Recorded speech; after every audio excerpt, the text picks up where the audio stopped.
আশ্চর্যজনক হাদিস বলি, এটা আকীদার সাথে একটা বড় সম্পর্ক যুক্ত। বিশেষ করে যুবকদেরকে বলবো, যারা আজকে গায়রতের আলোচনা শুনেছেন, যারা এখনো বিয়ে করেন নাই, কিন্তু আমরা তো যুবকদের সাথে কথা বলি তো, এবং পুরুষদের সাথে কথাবার্তা বলি, শুনি তাদের অ্যাটিটিউড কি। সবার মধ্যে একটা জাজবা আছে যে আমার স্ত্রীর সাথে যদি আমি কাউকে এরকম দেখি তাহলে হত্যা করে দেব। কেন? তার কাছে দলিল আছে। আসুন সে হাদিস নিয়ে একটু কথা বলি। একটা হাদিস ইমাম মুসলিম রাহিমাহুল্লাহ কোট করেছেন যে মুগিরা ইবনে শুবা তিনি একদিন শুনলেন যে সাদ ইবনু ওবাদা তিনি বলতেছেন, লাউ রাআইতু রাজুলান মা ইমরাআতি, আমি যদি আমার স্ত্রীর সাথে কোনো পুরুষকে দেখি নির্জনে বা জেনা করা অবস্থায়, লা দারাবতুহু বিসাইফ, আমি তাকে তরবারি দিয়ে একটা আঘাতই করব। কেমন তরবারি? গায়রা মুসফিহিন আনহু, সেটা কবরে থাকবে না, কবর খোলা হবে। তার মানে ডাইরেক্ট ধারালো জায়গা দিয়ে তাকে আঘাত করা হবে, তাকে হত্যা করে দেওয়া হবে। তিনি এমন একটা ওপিনিয়ন পেশ করেছেন। সুবহানাল্লাহ। তার এই কথাটা বালাগা যালিকা রাসূলুল্লাহ সাল্লাল্লাহু আলাইহি ওয়াসাল্লাম, তার এই কথাটা যখন রাসূলুল্লাহ সাল্লাল্লাহু আলাইহি ওয়াসাল্লামের কাছে শোনানো হয়েছে, কেন শোনানো হলো? এটা একটা খুব গুরুত্বপূর্ণ আজকের বিষয়টা আপনি মাথায় রাখেন। একজন বলেছে যে আমি যদি আমার স্ত্রীর সাথে কাউকে দেখতে পাই, ওকে আমি হত্যা করে দেব। আপনার তো উচিত ছিল বাহবা দেওয়া উচিত ছিল, হ্যাঁ ঠিক এরকমই হওয়া উচিত। কিন্তু এই কথাটা রাসূলের কাছে কেন নিয়ে যাওয়া হলো? কারণ এটা শরীয়তি ব্যাপার।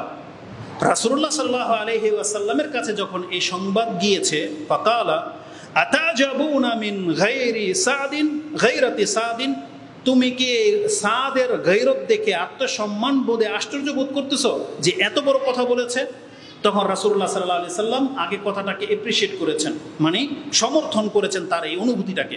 রাসূল সাল্লাম বলেছেন, ফাওয়াল্লাহি, আল্লাহর কসম করে বলতেছি, লা আনা আগিয়ারু মিনহু ওয়াল্লাহু আগিয়ারু মিন্নি, সাদ আর কি আত্মসম্মান বোধ রাখে, আমি মুহাম্মদ তার চাইতে বেশি আত্মসম্মান বোধ রাখি, আমার চাইতে আল্লাহ অত্যধিক আত্মসম্মান বোধওয়ালা। মানে আমি আর কি আত্মসম্মান বোধওয়ালা, আল্লাহ হচ্ছেন সবচেয়ে বেশি আত্মসম্মান বোধওয়ালা। তার মানে এই হাদিসটা আমরা যদি এতটুকু পড়ি, যেটা হবে আজকে আমাদের যুবকদের পুরুষদের আলোচনা, যে এই যে সাদ রাদিয়াল্লাহু আনহু কি বলেছেন, তার স্ত্রীর সাথে জেনা করা অবস্থায় যদি কাউকে পায় তাকে হত্যা করে দিবে, আমিও হত্যা করে দিব, আমি কোনো দিক বিদিক তাকাবো না। এটা হচ্ছে হাদিস। হ্যাঁ, এরকম জাজবা প্রত্যেকটা পুরুষের থাকতে হবে, কিন্তু এটা কি জায়েজ? এটা হচ্ছে একটা বিষয়। আপনি কি তাই করবেন? আপনার কি করা উচিত হবে? এখান থেকে হাদিস থেকে আপনাকে শিক্ষা নিতে হবে। এটা ইসলামে কিন্তু জায়েজ নেই। আপনি আবেগবশত এমন কাজ করে ফেলবেন যে অধিকার আপনাকে দেওয়া হয়নি।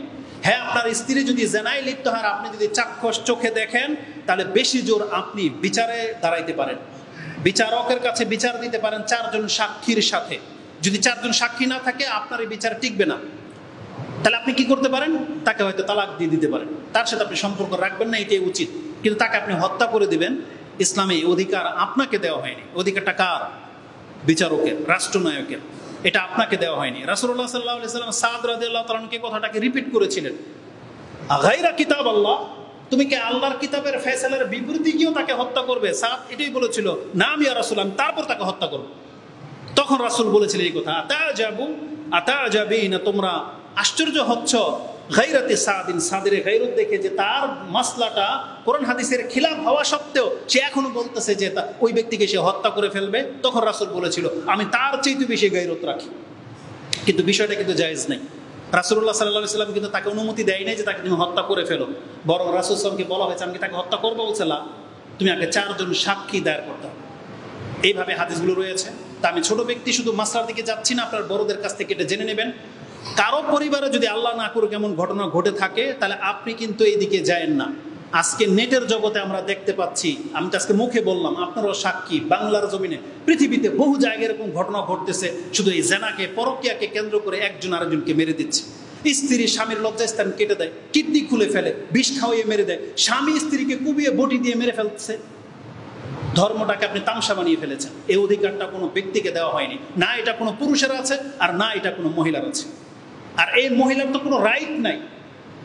যদি কোনো ব্যক্তির, কোনো পুরুষ যদি একাধিক বিয়ে করে, তাহলে প্রথম স্ত্রী কেন, দ্বিতীয় স্ত্রী কেন, 3 স্ত্রী মিলেও যদি বাধা হয়ে দাঁড়ায়, ইসলামের চেতনার কোনো মূল্য নেই।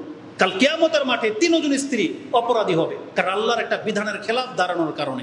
এটা বাংলার জমিন দেখে আপনারা টিকে গেছেন, এরকম ফালতু বা এরকম উগ্রতা দেখান, স্বামীর উপরে আপনি জোর খাটান, যে অধিকার আপনাকে ইসলামে দেয়নি। আপনার কাছ থেকে জিজ্ঞাসা করার কোনো প্রয়োজন কোনো পুরুষের নাই, কারণ এই অধিকার স্বয়ং আল্লাহর পক্ষ থেকে তাকে দেওয়া হয়েছে। সে যদি ইনসাফ করতে পারে, প্রয়োজন বোধ করে, সে 2, 3, 4টা পর্যন্ত বিয়ে করতে পারবে, কোনো স্ত্রীর কোনো প্রয়োজন পড়ে না তাকে জিজ্ঞেস করা। এটা ইনসাফ, তার নিজের উপরে দায়িত্ব করবে, কারণ সে যেহেতু 40 কেজি গাড়ে তুলতে চাচ্ছে, তাহলে এটার জিম্মাদার তার উপরের বিচারের মাঠে সে দাঁড়াবে, এটা আপনার সাথে কোনো সম্পর্ক নাই। কিন্তু এই জায়েজ ব্যাপার নিয়ে আজকে কিছু থেকে কিছু হলেই মহিলারা জাদু করে দেয়, কিছু থেকে কিছু হলেই তাবিজ করে দেয়, পাগলই বানায় ফেলায় জামাইকে। এমন বহু ঘটনা ঘটেছে, হত্যা করে দেয়, অন্ডকোষ কেটে নেয়, লিঙ্গই কেটে দেয়। লা হাওলা ওয়ালা কুওয়াতা ইল্লা বিল্লাহ। এটা মুসলিম সমাজের দৃশ্য হতে পারে না, এটা অন্য কোনো ধর্মের ব্যাপার হতে পারে, কিন্তু ইসলাম ধর্মের কোনো অধিকার নাই যে এইভাবে আপনি তার অঙ্গহানি করে দিবেন। আর যেখানে একটা কাফেরকে হত্যা করতে গেলে রাসূল বলেছিলেন মুসলা করা ইসলামে জায়েজ নাই। কোনো কাফেরকে হত্যা করার পর তার আপনি নাক কেটে নেবেন, চোখ তুলে নেবেন, ওই মানে লিঙ্গ কেটে দিবেন, এটা কোনো সৈনিকের পর্যন্ত জায়েজ করা হয় নাই। আর আপনি ঘরের স্ত্রী হয়ে আপনি কিভাবে এটা করতে পারেন? আপনি কি রাসূলুল্লাহ সাল্লাল্লাহু আলাইহি ওয়াসাল্লামের স্ত্রীদের চাইতে বেশি গায়রতওয়ালা হয়ে গেছেন? অথচ স্ত্রীদের কাজ ছিল যদি তার স্বামী একাধিক বিয়ে করে তাহলে কে তার স্বামীকে বেশি সন্তুষ্ট রাখবে এটা নিয়ে প্রতিযোগিতা করার কথা ছিল, কিন্তু দেখা যায় তার উল্টা, বরং সে আরো খারাপ আচরণ করে। ওই যে বললাম, তাবিজ করে ঘাস খাওয়িয়ে স্বামীকে পর্যন্ত পাগল বানিয়ে ফেলে। এটা কোনো মুসলিম মহিলার উচিত না, কারণ আপনি দুনিয়াটাকে প্রাধান্য দিচ্ছেন পরকালকে উপেক্ষা করে, এটা কোনো অবস্থাতেই উচিত না। আর কোনো পুরুষের জন্য এটা জায়েজ নাই যে তার স্ত্রী জেনায় ধরা পড়েছে তাই সে বডি দিয়ে তাকে কুবিয়ে হত্যা করে ফেলবে, এই অধিকার কোনো ব্যক্তিকে দেওয়া হয় নাই। এটার ফয়সালা কোর্ট করবে, বিচারক করবে। আমরা কি করতে পারি? তালাক নিয়ে নেন, এটা সবচেয়ে উত্তম পথ। তবে আমাদের কিছু যুবকদেরকে বলে দিই যারা প্রবাসে থাকেন বা আপনারা আছেন, এমন কেন আপনি মানে পুরুষহীন হয়ে গেলেন, হিজরা হয়ে গেলেন? আমাদের কাছে জিজ্ঞেস করে যে আমার স্ত্রীও আরেক বেটার সাথে ভেগে চলে গেছে, 1 সপ্তাহ বা 1 মাস পরে আবার আমার কাছে আসতে চায়, আমি কি তাকে রাখবো কিনা? আপনার এমন কি মজবুরি আপনার হয়ে গেছে একটা নোংরা চরিত্রের মহিলাকে আপনি আবার আপনার লাইফে নিয়ে আসতে চাচ্ছেন? এটা কি ধরনের আপনার আচরণ? এমন কি আপনার দুর্বলতা? এই জন্য প্রত্যেকটা মানুষকে উচিত কোনো মানুষকে এত বেশি মহব্বত না করা যে তার জীবন থেকে এটা হারিয়ে গেলে সেই রকমের মানে এরকমের গায়রতহীন হয়ে যাবে। এতটা মহাব্বত কোনো ব্যক্তিকে করা উচিত না। এই মহাব্বত একমাত্র আল্লাহর সাথে হইতে হবে। সে যত দামি পুরুষ হোক, যত দামি মহিলা হোক, আপনি তাকে এই পর্যায়ে ভালোবাসতে পারেন না যে যে কোনো মূল্যে হোক তাকে নিয়ে আপনি থাকবেন। এটা কোনো অবস্থাতে কোনো মুসলমানদের চরিত্র হতে পারে না। বহু মহিলারা আছে যারা পুরুষের অপরাধগুলো জানার পরেও তার সাথে সংসার করতেছে। বেনামাজি পুরুষ, নেশাখোর পুরুষ, জেনায় লিপ্ত একাধিক মহিলা নিয়ে থাকে, তারপরে আমাদের মুসলিম মহিলারা তাদেরকে ছাড়তে পারে না, তারা বলে নিরুপায়। আজকে এগুলোই হচ্ছে ক্রাইম, এগুলোই হচ্ছে সমাজের বিশৃঙ্খলা হওয়ার মূল কারণ। না, এগুলো থেকে বাঁচতে হবে। যেহেতু খুতবা লম্বা হয়ে যাচ্ছে, আমি এদিকে যাবো না। আমি শুধু আপনাকে দেখাতে চেয়েছি একজন পুরুষ যেমন গায়রতওয়ালা হতে হবে, একজন মহিলাকেও সেরকম গায়রতওয়ালা হতে হবে। এই সম্পর্কে একটা হাদিসের ছোট্ট একটা বাক্য আপনাকে বলে দিই, এটাও বুখারী মুসলিমের হাদিস।